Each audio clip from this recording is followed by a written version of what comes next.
everyone, welcome to the Williams Today Show, episode 57. That is correct. This week, past 2 weeks, I've been absolutely lost, but I feel like coming into the new year, I have to make some changes and adjust my my mindset, including my memories. So, right. New year, new you. I just want to say, hopefully everybody had a very, very Merry Christmas, surrounded by your family and your friends, and I know I had a good time, opened a lot of gifts, and Stressmas is finally over. I absolutely love Christmas. But it is a stressful time of year, but I'm extremely grateful for everything. So, with that being said, on this show, what we try to really focus on is what we deal with on a weekly basis. So right now, we're dealing with a land contract, and so we figured this would be the best week to have the conversation about why land contracts, pros and cons, back and forth. So me and Hannah decided to take some time in the conference room to record this video so we can kind of spitball and talk about some of the pros and some of the cons of land contracts. So a lot of the time, me and Hannah thought it would almost kind of be a disservice to some of our buyers to recommend doing a land contract for a few simple reasons. So I guess let's talk about some of the cons first, and then we'll dive into some of the beneficial things about land contracts. So my number one thing is interest rates. Interest rates on land contracts tend to be a little bit higher. And it makes sense because you have an independent person, instead of collecting all their money at the closing table with a mortgage, they're collecting a down payment and they have to act as the bank for whatever period of time that you agree to on the land contract. So interest rates, I've seen them usually up around 11%. I mean, it depends on where the market's at. It depends on a bunch of different factors, but you can pretty much bet your behind that it's going to be a lot higher than a traditional mortgage right now. Absolutely. I mean, what we've seen anywhere, I feel like I've seen them up to 15, 16%. It's like, you know, like 8 to like 15%, like you're saying. Yeah. And that's crazy because if you think about it, people think that I'm going to go land contract to avoid a mortgage.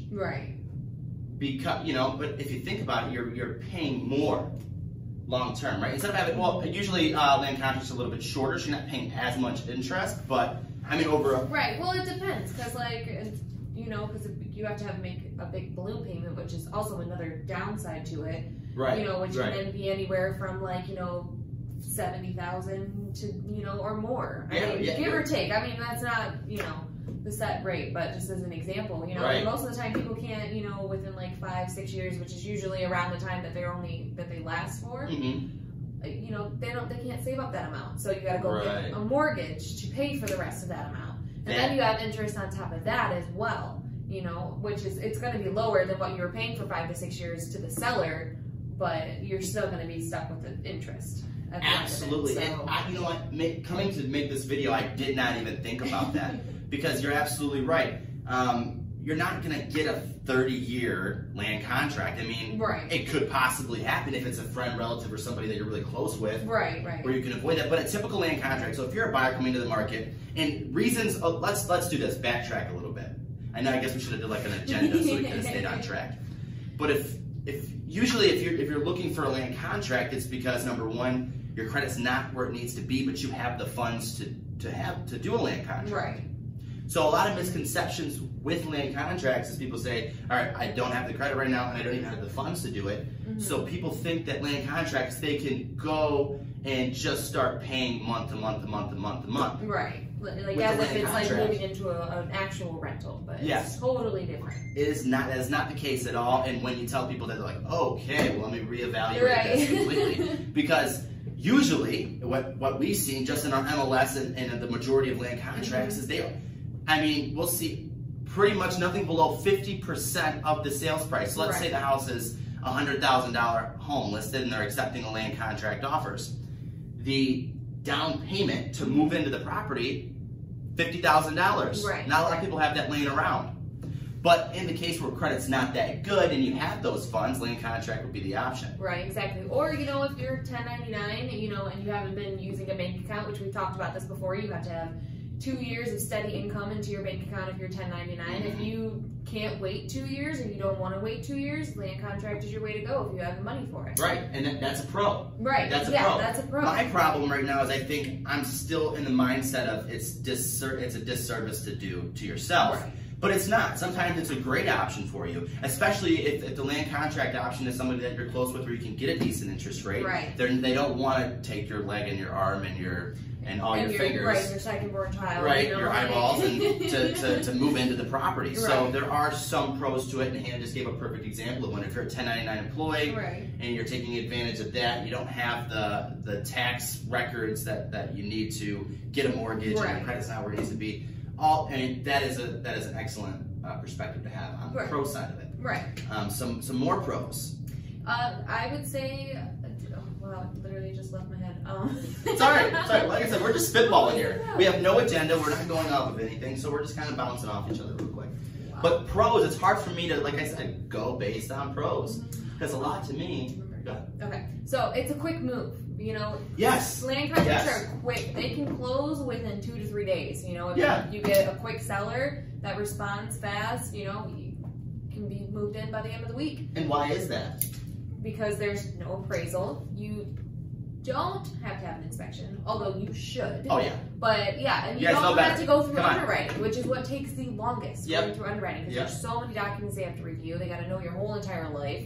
You don't have to go through that with land contracts. It's a miserable time. It is a miserable time. I mean, it's not miserable time, no, but that's just the process. It's the a mortgage. It's long.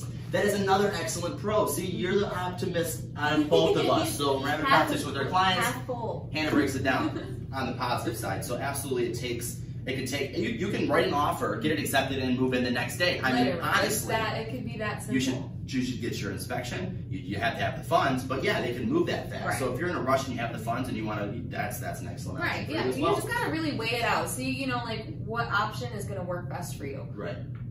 So, diving more into it, just the terminology of a land contract, I guess we can say. So you guys kind of understand that now. So the biggest misconception that I've ran into is people think that they can move in on a rent type scenario, like I'll come with the first month's rent and then we'll land contract it. Right. That is not, 99% of the time is not how a land contract is gonna operate, because most people that own a property still have a remaining mortgage on the house, and another bank will not allow somebody that owns the property to sell on a land contract until that mortgage is paid off. Right. Which is another reason why the big down payment can come into play as well. Right. Because they got to use it to pay off the rest of their mortgage. Yeah, they have to, because the bank will not allow it. Because if the bank allows a new buyer to take it over, I mean, what happens if that buyer stops paying on the taxes? I stop doing this, I stop doing that. There's a lot of things that can happen. A lien can get set on the property, causing so many issues. So banks, usually, I mean, I haven't heard of any banks that will allow it, and maybe it's a thing out there somewhere. Right. But so that's another reason why the down payment can be extremely high, because the seller has to pay that off in full in order to do it. So that's another thing. So the misconception, that's the biggest thing that I want to talk about with land contracts, is that we've had a lot of people that have come to us and say, all right, can we do a land contract option? And we have to say, number one, do you have up to 50% down of the sales price of the homes that you're looking at in the neighborhood, on your Zillow app or whatever it is that you're pondering houses right now. You're right. And then they're like, oh no, I thought I could just, and then we have to set the record straight there. Right. And then people are like, well, why would they want so much down if they're offering land contract? And we have the discussion about mortgages and why a bank will not allow that to happen, someone just to do that. And ultimately, the seller wants to sell the house and just take all his money and go on vacation. The fact that he's even willing to offer a land contract option is really nice. It's awesome, awesome to see. So, yeah, so there's definitely, pros, there's definitely cons to it. You just, like we said, you just kind of got to really weigh it out and see if it's a good option for you or not. Yeah. See if it's worth waiting 2 years, or if it's, jumping the gun and this is your dream house and you want it now. Right. Exactly. So. And some people, even though you shop around, you'll find interest rates that jump up and down and stuff like that. But like Hannah and I are a perfect example. We haven't been in the business quite yet, 2 years with 1099 employees. So if we need a house right now and we have the funds to do it, it might be a good option for us to do. Right, exactly. Especially if we can, make a large balloon payment. And honestly, at the end of the day, if we can pay the balloon payment with cash, you're not really spending too much on interest, honestly. Absolutely. Not as much as probably about as much as you would on a normal mortgage. Right. So it really, you just got to see if it works for you or not. Yeah, weigh the options. Call us. We'll talk about it. We'll discuss, everything in the more detail as well. Right.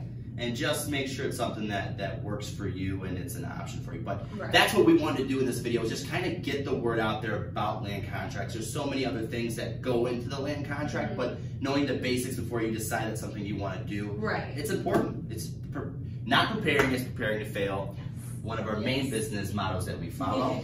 Freeze frame! To the land contract. So guys, there's one thing that we left out that we had to mention without having to redo the entire video, and that is something to keep in mind if you're considering a land contract is when you close with the traditional mortgage, the title is immediately transferred to you at closing.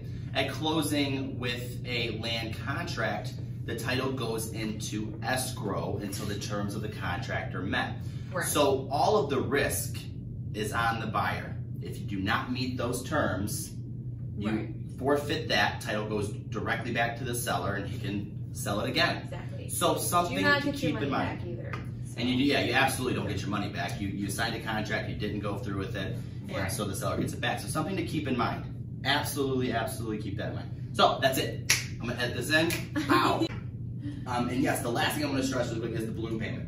Yes. A lot of people can't afford that large balloon payment at the end. So the idea of completely bypassing a mortgage through a bank, it's really, if you can save up the money to make that large balloon payment at the end, great, but a lot of the time, you have to go through a mortgage anyway. You have to go through a bank and get that mortgage anyway to make that balloon payment, because the terms of the contract state that the land contract's 5, 10 years, or whatever time that may be, and you have to have that paid off at the end of that term. Exactly. So the balloon payment it's gonna happen. So anyway, before we make this video any longer, I know it's probably already pretty long, I can't tell. We're gonna wrap it up. And again, guys, I hope you had a very, very Merry Christmas. Merry Christmas, and we hope you have a great New Year. We're gonna have a great New Year. We're gonna have a fantastic New Year, and yeah, I think that's pretty much it. Bump it, my spitballing partner. As always, guys, it costs $0. 0 cents. And 0 cents to be a decent human being in this world. We will see you guys on the next episode.